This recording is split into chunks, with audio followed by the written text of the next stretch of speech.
السلام عليكم ورحمة الله وبركاته. أحبائي المتابعين وأعزائي المشاهدين، اليوم إن شاء الله يكون طبقنا شوربة عدس بالطريقة المصرية، شوربة مع الخضار. أعزائي المشاهدين وأحبائي المتابعين، الآن نبدأ بالمقادير والمكونات.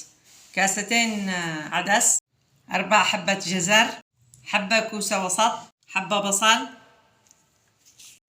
حبة بطاطا، حبة طماطم، ملعقة طعام كمون، ملعقة كاريني، 2 مكعبات ماجي، ربع الملعقة فلفل أسود، 6 فصوص ثوم مفرومة، وملعقة صغيرة ملح. الآن نبدأ الطريقة. طبعا سويت نص القدر موية، ونسلق الخضار.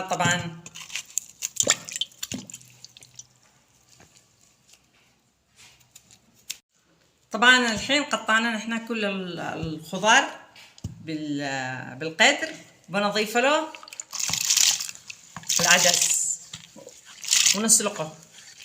الحين طلعته على النار واخليه نص ساعة ينسلق.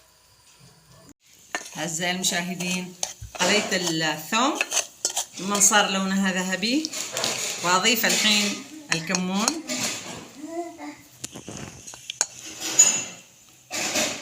والبهارات كلها كاملة، الفلفل الأسود والكاري النيل والمكعبات الماجي. الحين بعد ما فار بنخلط كل الخضار.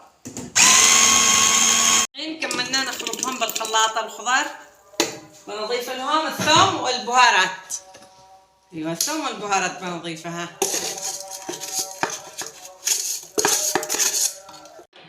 نخليها دقيقتين على النار وبعدين نطفي.